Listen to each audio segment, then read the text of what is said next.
What if one conversation could save a life? What if one new process or new product could save a patient from surgical harm? Broadcasting from a hospital basement near you, you are listening to the Beyond Clean podcast, the global voice of sterile processing.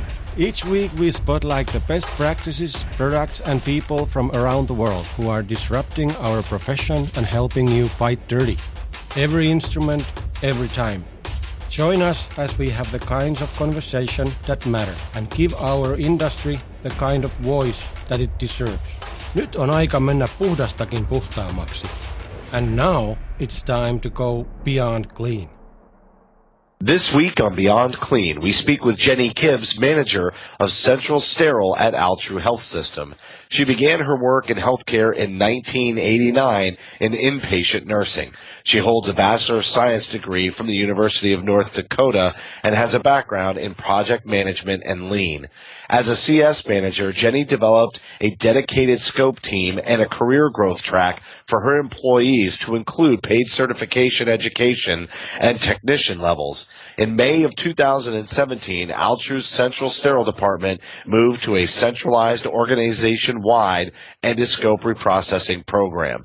Altru was the inaugural U.S. facility in June of 2018 to sterilize duodenoscopes using hydrogen peroxide and ozone technology. So Jenni is going to be, I think for season 2, our first I would say frontline technician or manager that we've had on Beyond Clean. And it's always great, Hank, to get some real world experiences from out there in the field and then share best practices and innovative technology with the listeners.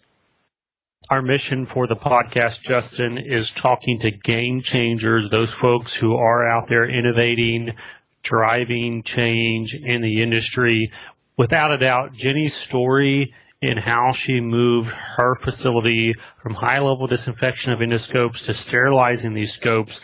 Fantastic story to tell. I hope that it will be an encouraging story for folks in hospitals today who want to make a change but just don't know where to start. Cannot wait to talk to Jenni today.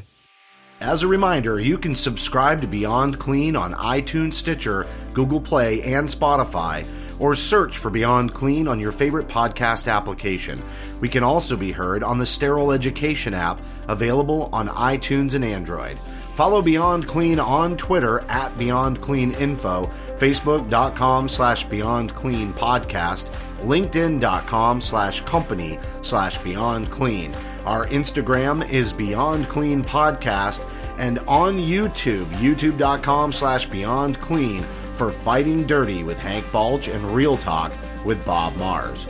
Beyond Clean also offers clinical education, social media, and podcast consulting for vendors, along with survey preparation and remote consulting services to hospitals, surgery centers, and clinics. Is your facility survey ready? Email info@beyondclean.net for more information. And finally, we are excited to announce Beyond the Tour, a compelling and gritty new film series that is shining a spotlight on innovators and disruptors in healthcare manufacturing. The premiere episode of Beyond the Tour will release late April, so tune in to Beyond Clean social media pages for details. We'll be right back after a short break. Beyond Clean. Joining us now is Jenni Gibbs, manager of the Central Sterile Department at Altru Health System. And Jenni, we've been excited to have you on the show. It's been a hot topic in the industry to talk about sterile scopes, and Hank kind of coined it as the final frontier of endoscope reprocessing. So definitely looking forward to getting into this episode with you, and I wanted to welcome you to the show. Thank you. I'm very glad to be here. Very excited about the work that we're doing and what this has potentially means for the industry. Well, let's get right into it and start talking about what prompted the desire for you and the facility to pursue endoscope sterilization. Sure, thank you. First and foremost, it's our patients. Our mission here at Altru Health System is to deliver world-class care to our patients of our region, and we really push on leading practices to actually offer the world-class services to our patients. In the reprocessing world, that is to have everything sterile or disposable. High-level disinfection has been the gold standard for reprocessing of scopes for many years. It has served its place, it served its time, and it still has a place for some things, but it is time to really think about our patients and put them at the center of their care and offer them a clean, safe, sterile device. Well, that's great, Jenny. Hank and I were joking earlier that, philosophically, high-level disinfection is kind of an odd duck when you think about it, because it's almost like saying we want to get something really, really clean but not too clean. And so so we're definitely on board with that. And so when you think about sort of the process of actually implementing this, obviously there's going to be a lot of people who have to be involved and a lot of opinions. So what was it that, and how was it that this actually worked out? How did the stars align to make this happen at your hospital? It started first with the vision. We, about 4 years ago, got a new surgical and procedural director. She's my immediate one-up, and she had the vision of creating a world-class sterile processing department. It's been an amazing journey for that. Coupled with that, we went under a major renovation. Our department was outdated, and we were looking at new technologies. So we were presented with replacing our chemical low-temp sterilizer, and there was a new one on the market that offered the potential for the long term to reprocess endoscopes. I think it's pretty common in the sterile processing industry. We like to keep our sterilization equipment and our infrastructure for years and years and years. So we wanted to be forward-thinking in what was going to take us the farthest into our future. That was step one. Step two was the engagement of the staff and creating that world-class department and world-class services to our patients in our region. We all sat down together. It took an interdisciplinary team. I still remember the day of the new manager 3 years ago, and our infection prevention team called us, endoscopy, microbiology, compliance, and IP all together in a room, and she set the AMI standard, the Association for Medical Instrumentation, ST91, which is the flexible and semi-rigid endoscope reprocessing manual that we follow here, and as our standard, and she said we have to do this. And so we all as a group decided, what does right look like? And that led to multiple changes we made with reprocessing and cleaning verification and who's doing the work, but it also pushed us to sterilization. We moved any of our scopes that could be sterile to sterilization. We took capital requests forward. We converted our entire ENT line to sterilizable scopes versus high-level disinfection, made major investments in our scope inventory. And the last one that we're proud to say is that we're pushing on now is our GI endoscopes. Wow, yeah, that's a wonderful story. And I know there's folks sitting out there listening to this thinking, I've tried this before, or I have talked about trying to push us in this direction. And I know you mentioned that you had a leader who kind of cast the vision for the world-class sterile processing. If you had to say what was the defining factor for this, and it may be hard, I know, to distill it down into one or two things, but what makes your story different? Is it really leadership? Is it that one, golden leader who's saying, I'm not giving up, we're going to get there together? Or is an overall culture of the hospital that's open, to being industry leaders and forward thinkers? What would be the one or two things that would make your story different from others? I think one of the top ones for sure is our engagement of our senior leadership. They made the investment with their time and energy into our CSD. They are invested in the overall mission of the health system to offer world-class care. We also have our safety goal is zero defect, period. We want to offer zero defect across the entire continuum of our care. With that being said, every single member of our senior leadership team has been in our CSD, in blues, in our department, stood next to my team. Multiple of them have done their lean projects, lean facilitation training in our department. They understand as much as they can our workload, but they truly drive the value of our department across the organization. So I think that's the first major thing. The second thing is the CSD-specific department stepping up, being professionals, putting themselves out there, and being that true advocate for the patient. in all the situations. So getting at the table, always putting the patient at the center. What would the patient want? What does right look like for our patients? Right looks like a sterile duodenoscope, period. So, Jenni, you've already mentioned a couple of things, but going back to the equipment, what kinds of capital purchases did you need to make in order to see this through? And then I think you kind of already mentioned it, but was there any sort of resistance that you felt from higher ups when you're talking about, spending, pretty significant amounts of money on things, or were they 100% on board? For the most part, they were 100% on board. In theory, they were. I think where we had to get into the weeds was we had to show what the cost of noncompliance looks like. So there are soft costs associated with things. There are real costs. What would a sentinel event with a death due to a contaminated duodenoscope cost our organization? What would a lawsuit look like? What would a non-reimbursed hospital stay cost the organization for a surgical site infection received in the hospital? Those are non-reimbursed services, and that opens us up to a lot of risks. What would the other avenue that we look at is Joint Commission compliance. So we are Joint Commission certified and surveyed, and you need to look at what would the cost of noncompliance with the standards we say we follow to not have a buttoned-up, highly reliable process for what we need to do. So taking that, trying to mitigate the risk of the organization, high-level disinfection and procedural and clinical areas is a major risk point. You have multiple people, multiple things that is such a complex process with the temperature monitoring, all the records for this or that, tracing that back to the patient. It's very complex. So we justified the cost by also looking at that risk bucket and what were some of those risk costs. As far as equipment that we made with our remodel, we needed to replace our old 100S, a very reliable long-term chemical sterilizer we had. Just volume and capacity, it was not meeting our standards, and it was time to replace that. My one-up says, it's a benefit and a curse that nobody understands the sterile processing world. So you have to make your case for the equipment you need, and you really do have those leverages to do that. We, at the time of our remodel, eliminated our ethylene oxide. It was very outdated. It was a risk, so we looked at the benefits of removing it and the risk associated with our employees also. Also the turnaround times of a 14-hour cycle. It wasn't something that we wanted to keep and invest in long term. So we looked at a potential replacement for our old chemical sterilizer we were replacing, and also something that would take on the workload long-term of that ethylene oxide. And that's where we landed on the Sterizone VP4 sterilizer.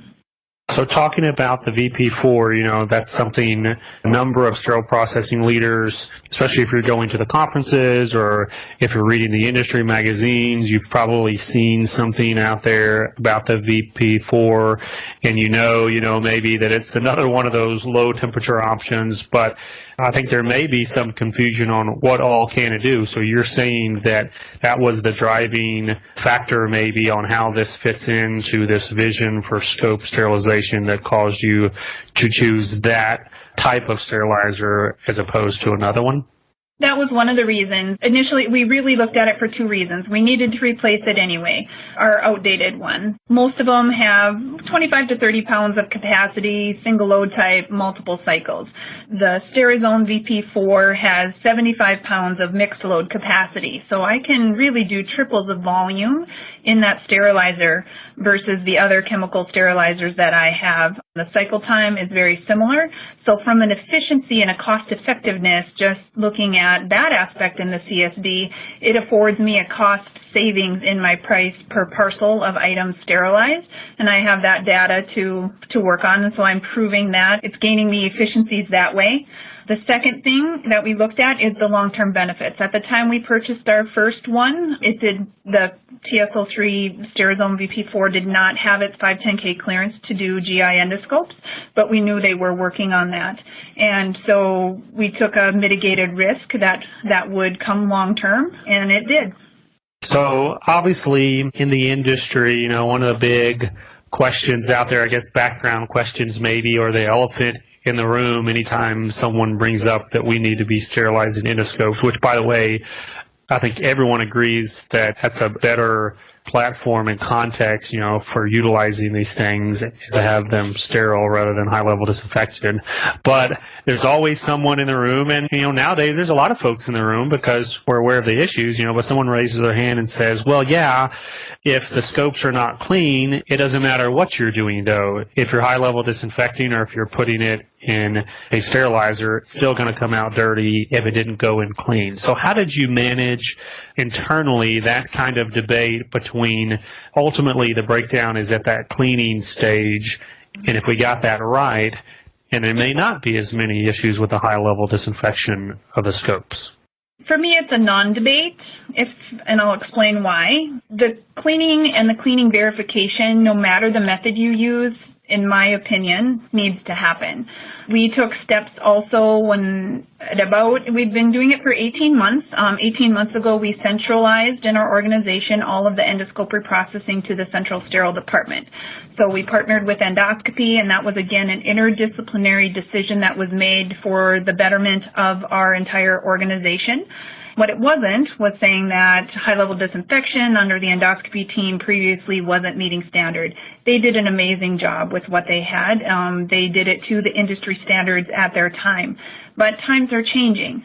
So when we did the centralization, part of that was to give time and energy back to the endoscope teams so they could take care of the patients. Those techs need to support the physicians in the room, the nurses in the rooms. The nurses needed to be supporting the patients, doing their pre- and post-care, not worrying about taking a scope into a room and doing the reprocessing. So that was one benefit. The second benefit is we could change our standards, which we did for our verification of the manual clean. 18 months ago, we went to 100% borescope inspection and ATP testing on every single endoscope that we reprocess in our department. With that, we've had significant drops and changes in our culture rates. We really are making sure that we have a verified clean endoscope. So no matter the method that we use, whether it's high-level disinfection or sterilization, we know that those are going to be effective to the best of their ability.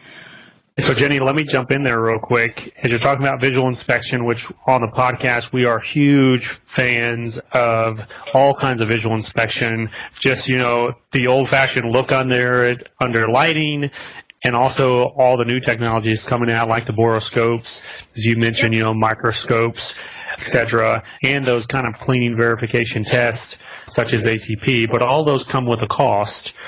So as we're listening to this, with the renovation, with the new equipment, all the cost of that every scope testing. So you were still able, even with all those, to make the business case and convince, some CFO who does not know and understand the true dangers that we're talking about here, but you were able to make that business case. And I know we asked you before again, but how did you do this? How did you work it, communicate it in a way to advocate for patient safety on the front lines and still get what you needed at the end of the day?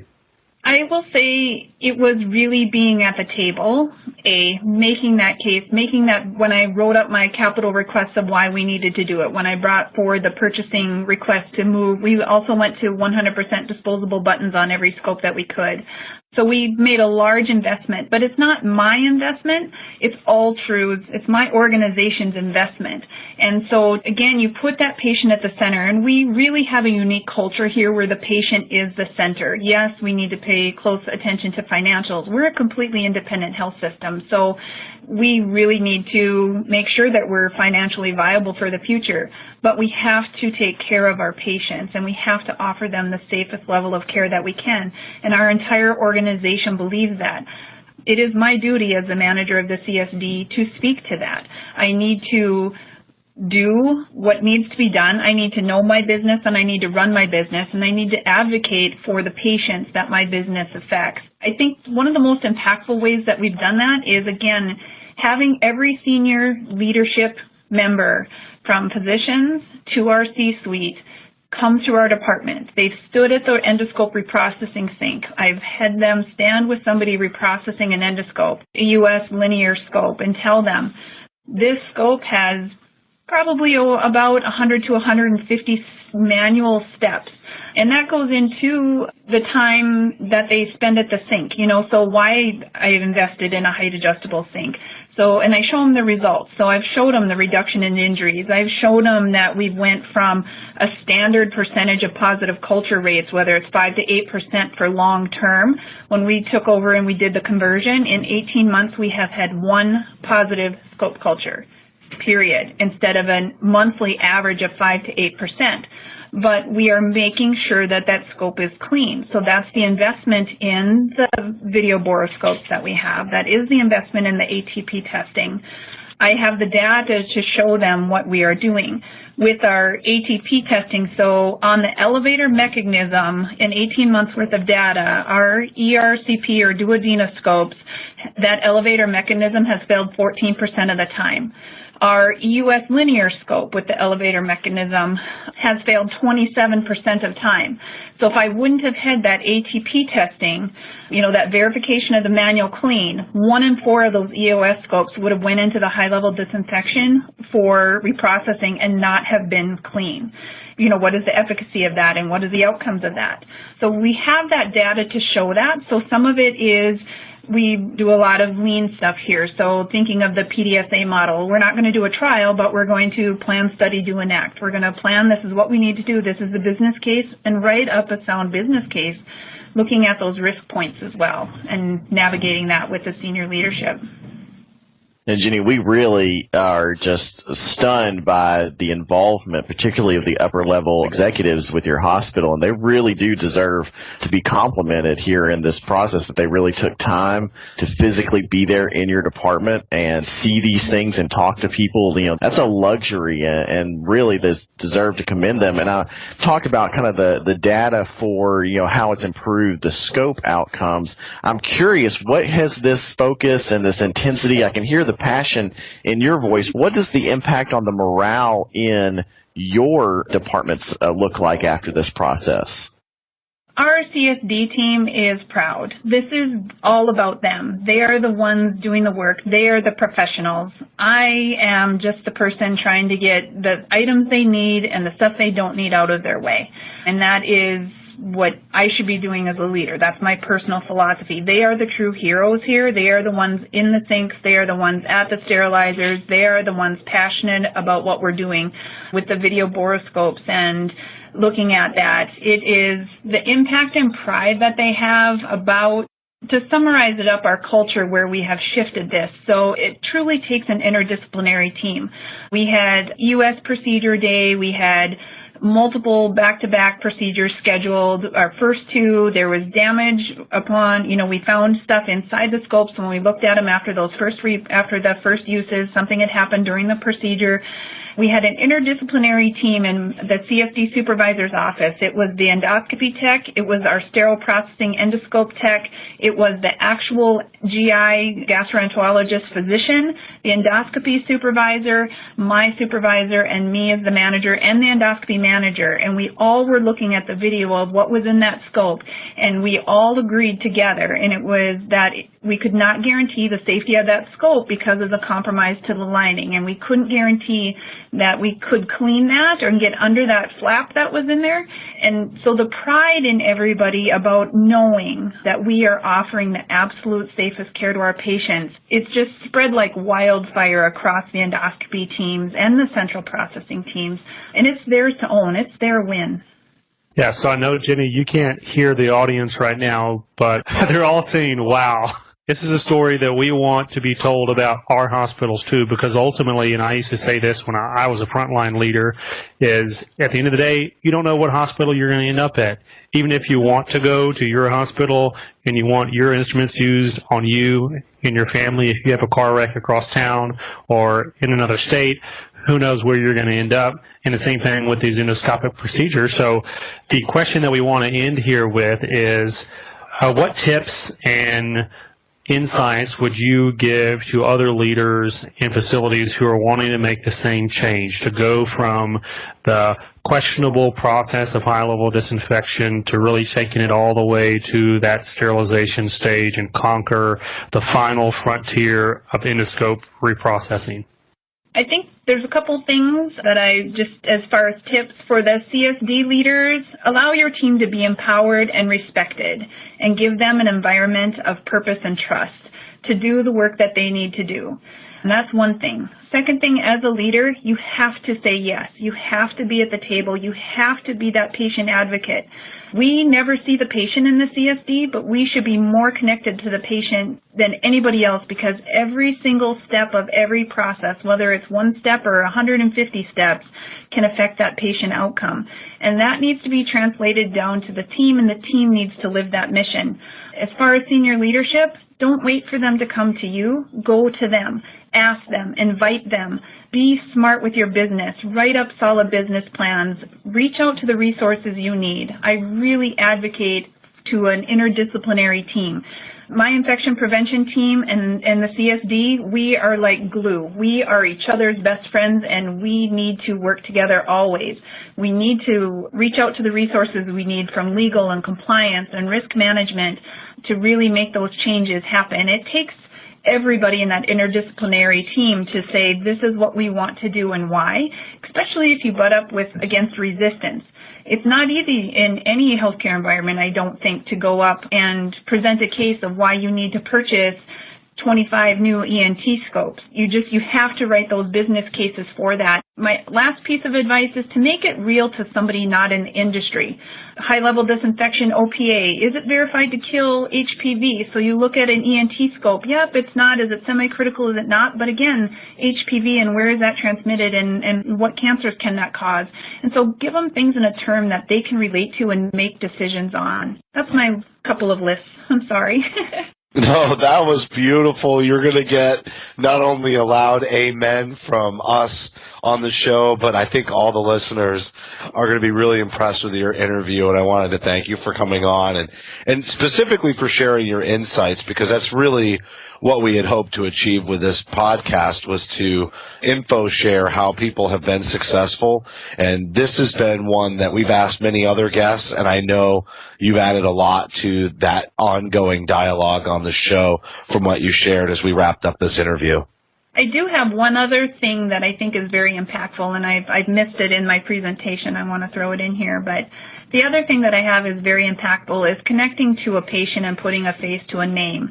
We adopted mythical patient in our department. So we did a study of what is our average surgical patient, what is our average endoscope patient, and we gave them a face. And we have that face in the center of our huddle boards, at the center of what we do. When somebody is talking about a process, they say, what would Carla and Bill do?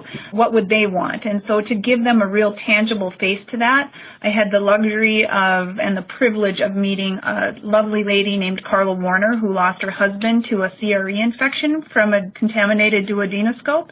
And she has had a profound impact on our department and me personally, as far as affecting that change, being that change, and speaking up. And you never know what one person's influence can be. It just takes one spark to go here, to go to the next person, to influence maybe the culture at one organization. And that's truly how we're going to change moving to sterilized processes for our patients.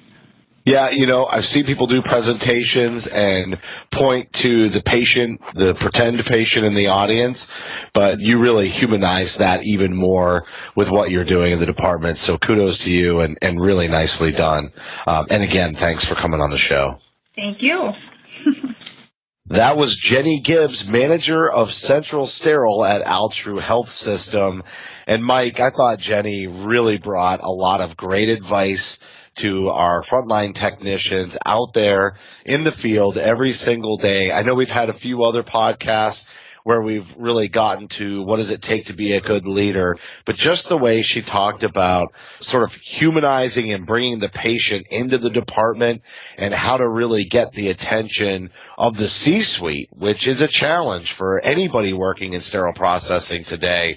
Everything that she recommended is just excellent advice. And I almost feel like at some point we need to put together a set of tools where we take some of this advice and give samples and encourage other people to info share so they have templates to work with. Yeah, Justin, that was a phenomenal interview. I mean, there's so much that can be learned from that particular interview, just talking about putting together interdisciplinary teams of experts to really come together and really do what they say when it comes to doing what's best for the patient, not meeting the minimum, doing what's best and really putting their money where their mouth is on that.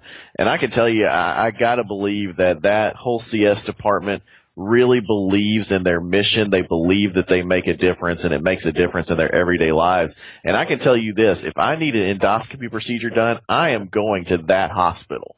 Oh, yeah, you have to feel really good about that and the way that they're processing them, 100%. But really, it's not even if they were doing high-level disinfection, I would still feel the same way, because it's just about how they've gotten the resources that they've needed and how they have their processes mapped out and really planned. It's really exceptional. So, great job, great guest. Looking forward to the next episode. And Jenny's one of those people I can see us bringing back for a future episode. As we've always talked about, many of our guests will make repeat performances on Beyond Clean.